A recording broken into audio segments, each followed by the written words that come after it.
Chers fidèles,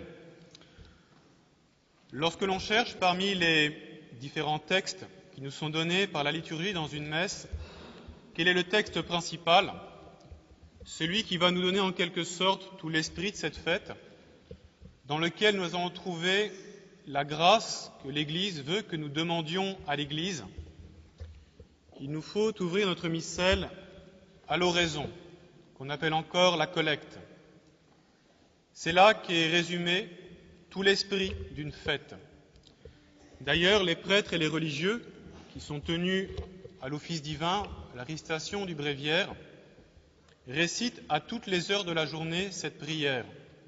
Elle est un peu comme un refrain dans la prière des âmes qui sont consacrées, plus spécialement dans l'Église, à la prière. Or, que nous dit cette collecte, cette oraison de l'Ascension? Regardons juste la fin. Ut ipsi mente in celestibus habitemus. Pour que nous-mêmes, en esprit, nous habitions dans les cieux. Habiter dans les cieux en esprit. Voilà la grâce que l'Église veut que nous demandions aujourd'hui. Et la première question qui se pose à nous, avant d'habiter dans les cieux en esprit, qu'est-ce que le ciel? Le ciel se définit ainsi, c'est un lieu, plutôt un état, de bonheur parfait que Dieu réserve à ceux qui l'ont servi ici-bas fidèlement, qui sont morts en état de grâce, c'est-à-dire dans son amitié. Pour décrire ce bonheur surabondant que Dieu réserve à ses élus, on emploie encore les termes de vie éternelle, de fin suprême de l'homme, de béatitude céleste, de souverain bonheur. Saint Thomas, lorsqu'il cherche en quoi peut reposer ce souverain bonheur de l'homme, se place tout de suite au niveau de la perfection de l'homme. L'homme ne peut être heureux qu'en tant qu'il atteint sa perfection, qu'il atteint ce pourquoi Dieu l'a fait. Et en effet, le bonheur que Dieu nous réserve est un bonheur qui parachèvera complètement notre nature, qui l'achèvera totalement. Tous nos désirs les plus légitimes seront complètement assouvis.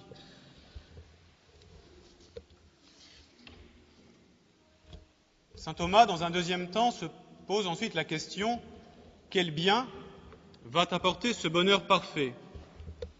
Il regarde autour de lui, regarde un petit peu ce que les hommes recherchent comme bonheur ici-bas, et par élimination, va un peu déterminer quel est le vrai bonheur de l'homme. Suivant un petit peu son cheminement, et nous aussi passons en revue tous ces biens que les hommes recherchent.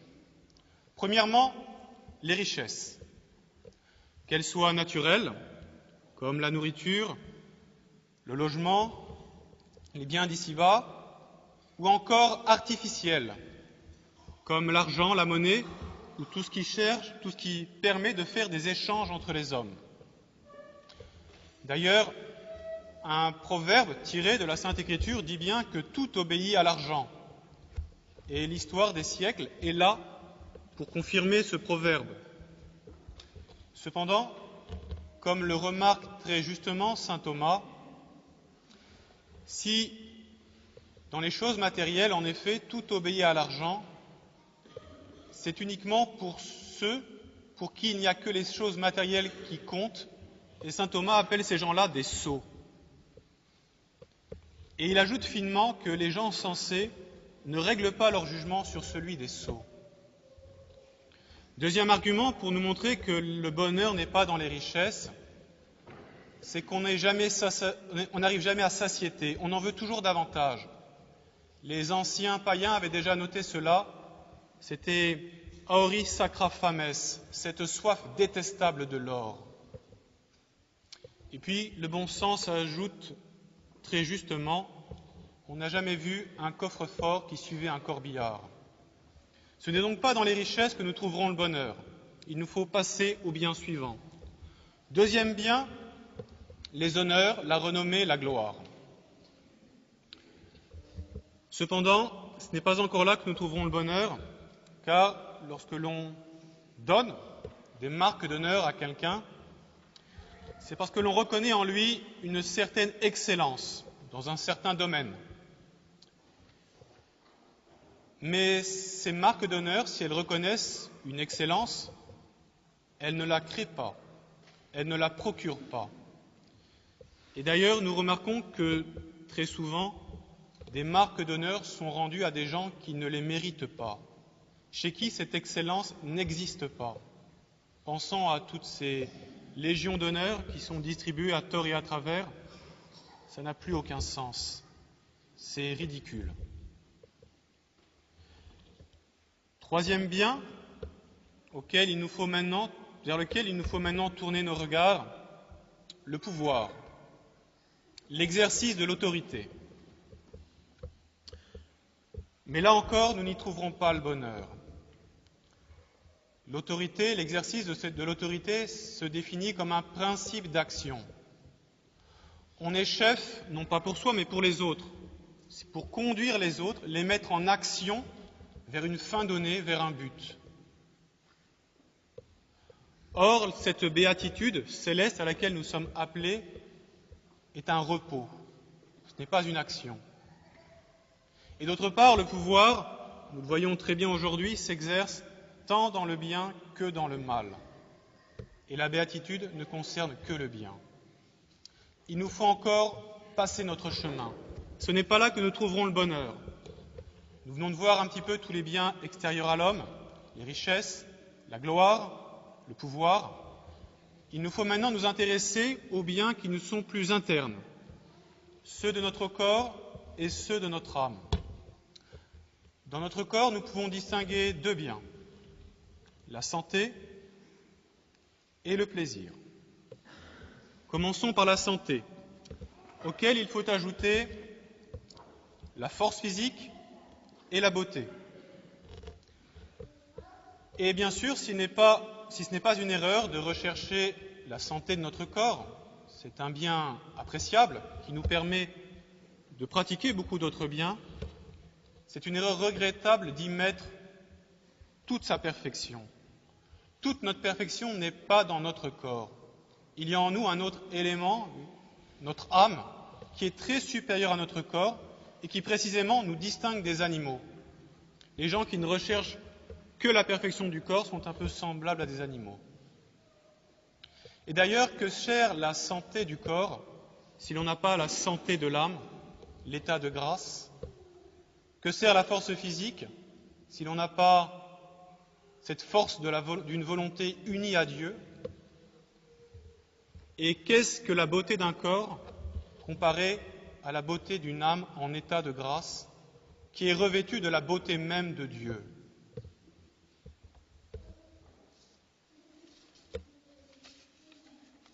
Après la santé vient le plaisir. Et là, c'est la grosse erreur de l'islam. Les musulmans n'ont pas imaginé un autre ciel, un autre paradis qu'un immense lieu de débauche, où tous les plaisirs des sens sont fournis à ceux qui, soi-disant, arrivent au ciel. C'est également aussi ce que recherchent nos contemporains. Il n'y a que le plaisir qui compte. Quand on écoute les conversations des gens dans la rue, sans aller jusqu'au péché, dans ce qui est le plus honnête, qu'est-ce hors loisirs, voyage, sport? Il n'y a que cela. Et pourtant, cette volupté des sens n'est que la délectation de la partie la plus infime en nous. Délectation qui, plus est très éphémère, et le plus souvent, elle est suivie d'un amer regret, car elle n'est pas ordonnée à Dieu. Elle est en dehors de la volonté de Dieu. C'est donc pas dans les biens du corps que nous trouverons notre bonheur. Restent les biens de l'âme, les vertus. Et à première vue, cela pourrait paraître raisonnable. En effet, seuls les hommes vraiment vertueux sont heureux. Mais là encore, ce n'est pas la vertu elle-même qui va nous apporter le bonheur. On s'en rend facilement compte parce que les vertus sont faites pour autre chose, ce sont des moyens. La force, par exemple, est faite pour réaliser un bien ardu. La justice nous permet de régler les dettes, nos dettes, de créer ce qui est juste. Et puis, de toute façon, tout ce qui est dans notre âme est fini. Nous ne sommes pas infinis. Or, nous sentons bien que notre volonté, nos aspirations les plus intimes, se portent vers l'infini. Nous ne sommes jamais heureux, vraiment heureux ici-bas. Le seul fait que, lorsque nous goûtons un bonheur ici-bas, nous savons que nous allons le perdre, que cela va se terminer, suffit à gâter ce bonheur. La seule chose qui nous rend heureux, qui nous rendra heureux, est un bien infini. Et ce bien infini n'est autre que Dieu. C'est ainsi qu'on peut vraiment comprendre cette sentence de saint Augustin. Fecisti nos ad te, Domine, et irrequietum est cor nostrum, donec requiescat in te. Vous nous avez fait pour vous, Seigneur, et notre cœur est dans l'inquiétude, tant qu'il ne se repose pas en vous.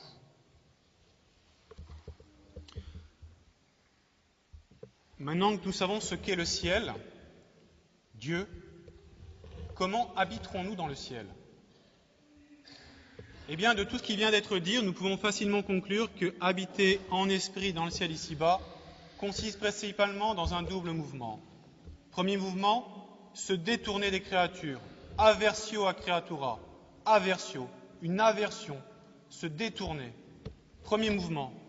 Et deuxième mouvement, une conversio, une conversion, se tourner vers, conversio ad Deum, se tourner vers Dieu. Double mouvement. C'est comme ça que nous habiterons dans le ciel. Et ce double mouvement qui se détourne des créatures et s'attache à Dieu est le propre de la vertu d'espérance. Cette oraison que nous récitons aujourd'hui nous invite donc à vivre d'espérance. Et notons bien que c'est l'espérance est bien propre à nous détourner des choses d'ici-bas. L'espérance nous montre le bonheur qui nous attend au ciel. C'est un petit peu comme lorsqu'on compare la flamme d'une allumette et la lumière du soleil. Il n'y a pas de comparaison entre les deux lumières. Le soleil, c'est Dieu. La flamme de l'allumette, ce sont les créatures d'ici-bas. Et voyez, cette vertu d'espérance est perfectionnée par un don du Saint-Esprit qui est le don de science. Ce don de science va nous aider à voir les créatures sous leur vrai jour. Double jour, un petit peu comme une pièce de monnaie, un côté pile, un côté face. Quel est le côté pile des créatures ? Elles ne sont pas Dieu. Elles ne sont pas Dieu. Et si l'on reprend le langage de saint Augustin dans les Confessions, toutes les créatures nous disent « Je ne suis pas Dieu. Je ne vous apporterai pas un vrai bonheur. Détournez-vous de moi. » Ça, c'est le côté pile. Le côté face, c'est que toutes les créatures ont été créées par Dieu. Et donc, en tant que nous servons des créatures pour aller à Dieu, elles sont un moyen pour nous, pour aimer davantage le bon Dieu. Et là, toutes les créatures nous disent « Je ne suis pas Dieu, mais ce que je suis, je le tiens de Dieu. C'est lui qui me donne en ce moment d'exister. » L'espérance va également nous détacher de nous-mêmes. Ce bien que nous recherchons est un bien infini. Il est hors de proportion avec nos propres forces. La seule solution pour avoir ce bien, c'est la prière. La prière et agir, observer les commandements de Dieu, mais là encore, sans la prière, on ne peut pas faire les commandements de Dieu. Et donc l'espérance va nous mettre dans une profonde humilité. Et puis surtout, l'espérance va nous faire beaucoup penser au ciel. Et pour cela va être un grand secours dans les difficultés. Elle nous apportera la joie, car elle est une attente certaine, assurée du ciel. Un petit exemple de cette vertu d'espérance. Nous sommes en Chine, au XIXe siècle. la persécution contre les chrétiens bat son plein. 5 chrétiens, 5 Chinois qui s'étaient convertis, ont été capturés par les autorités païennes. On a dressé sur la place de la ville une grande estrade, 5 billots de bois sur lesquels vont être décapités à coups de hache ces 5 chrétiens. On a placé la tête des chrétiens sur les billots et le bourreau commence son office. Une tête tombe, une deuxième, une troisième, une quatrième. Une petite vieille qui se tient dans les rangs des spectateurs voit à chaque fois qu'une tête tombe une couronne qui monte au ciel. Malheureusement, le 5e chrétien apostasie, retire sa tête et renie le Christ. La petite vieille qui voit cette place de libre accourt vers l'estrade, monte et pose sa tête sur le billot en disant « Moi aussi, je veux mourir en chrétienne ». Le bourreau, un peu interdit, ne sait quoi faire. Il regarde le juge qui lui fait signe de trancher la tête. La hache s'abat, la tête vole et une 5e couronne monte vers le ciel. Vous voyez, cette espérance, elle a été attirée par cette récompense du ciel. Bien sûr, dans le martyre, il y a plus que l'espérance. Il y a la charité. Mais on n'arrive pas à la charité sans l'espérance. Pour nous, quel sera le signe que nous vivons d'espérance? Les petits sacrifices que nous faisons dans nos journées. Cette facilité que nous avons ou non à nous détacher du sensible, à nous détacher des biens d'ici-bas. Quand on lit la vie d'Anne de Guigné, cette petite fille morte à 10 ans, qui a pratiqué des vertus héroïques, on est surpris en voyant, elle avait un cahier dans lequel elle notait tous les jours, avec des petites barres, les pénitences qu'elle accomplissait, les petits sacrifices qu'elle faisait. Plus les jours passent, les années passent, et plus les bâtons sont serrés dans les cahiers.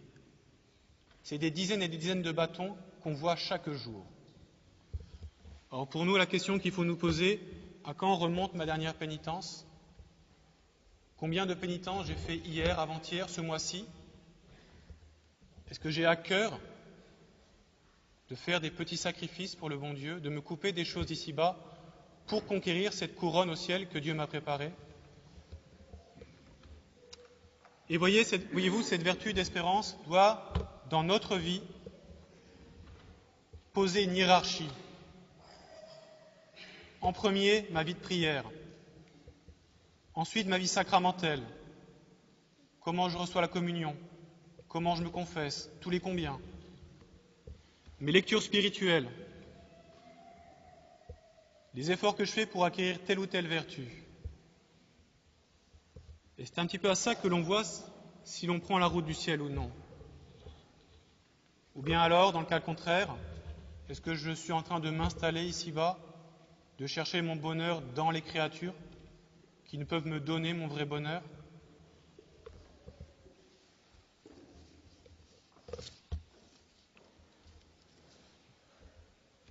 Nous demanderons donc pendant cette messe à la Sainte Vierge, à Notre-Dame de la Sainte Espérance, de vraiment nous convertir. Et de nous convertir tous les jours. C'est tous les jours qu'il nous faut prendre ce chemin du ciel. C'est tous les jours qu'il nous faut nous détourner des créatures et nous tourner vers Dieu. Que notre bonne Mère du ciel nous aide donc à gravir cette échelle qui nous mène au ciel et qu'elle nous donne elle-même cette couronne, la couronne du ciel que Dieu nous a préparée. Notre-Dame de la Sainte Espérance, convertissez-nous, au nom du Père et du Fils et du Saint-Esprit, ainsi soit-il.